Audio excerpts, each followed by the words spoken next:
The weather is changing. It's the first full day of fall and it's a lot colder today. Giving you a lot look in Fort Collins where you can see the rain covering our camera there. It is coming down pretty much all over town. This cold front also brought some snow into the mountains overnight. Our man in the mountains, Matt Renew, was there as large snowflakes came coming down.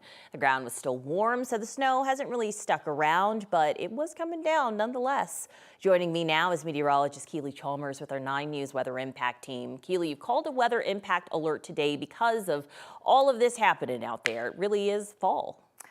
Yeah, the first full day of fall, like you just mentioned, and it is going to be impactful. I mean, we're dealing with snow up in the high country at those higher passes, winter driving down at the lower elevations. We're talking about a lot of rain, and that does impact traffic as well, slow going traffic. We've got some standing water in some areas, those low-lying roadways. Certainly a little difficult, a little bit of a challenge to drive through at times, and we're going to continue to see that rain throughout the day. Temperatures staying much cooler than normal also for this time of the year. We're right around 50 degrees around the metro area. That rain, it is falling. It is going to continue to fall as we head through the afternoon. Here is a live look at our radar, and you can see metro area north and to the east with heavier pockets, certainly along I-76, and snow falling up in the high country. This is what we're going to see throughout the afternoon. In fact, we do have a winter weather advisory in effect for the high country, the northern mountains, and that does include I-70,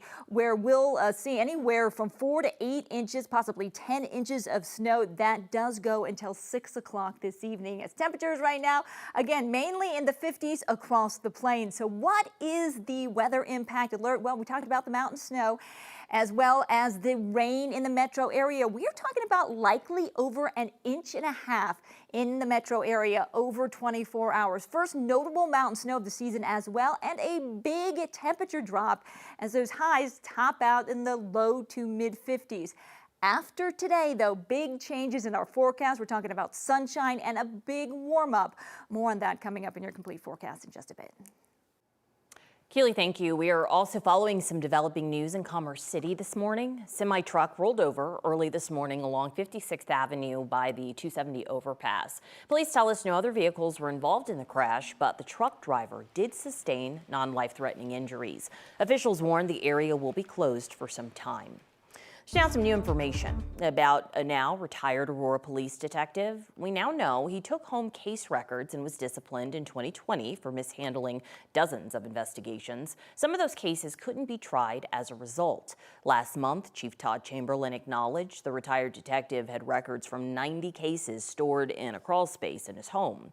A new document obtained by 9 News Investigates shows that detective was suspended 5 years ago. It says he had 68 overdue cases, some past the statute of limitations. According to the document, even though he kept written notes, he failed to properly document his progress in the computer system the department was using.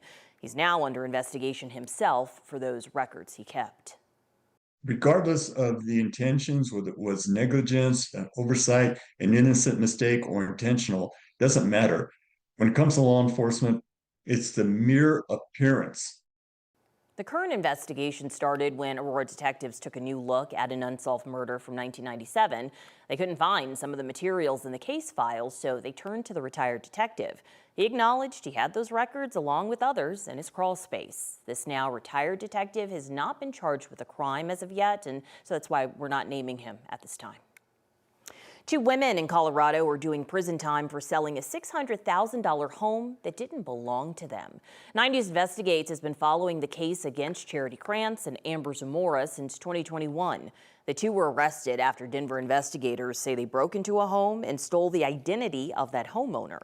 They forged a deed. They sold the home for more than $600,000. Prosecutors say the pair received a check for $390,000 after paying taxes and liens on the home. This past week, a judge sentenced the 2 women to 7 years in prison after they pleaded guilty to fraud charges. How often do you see this type of crime?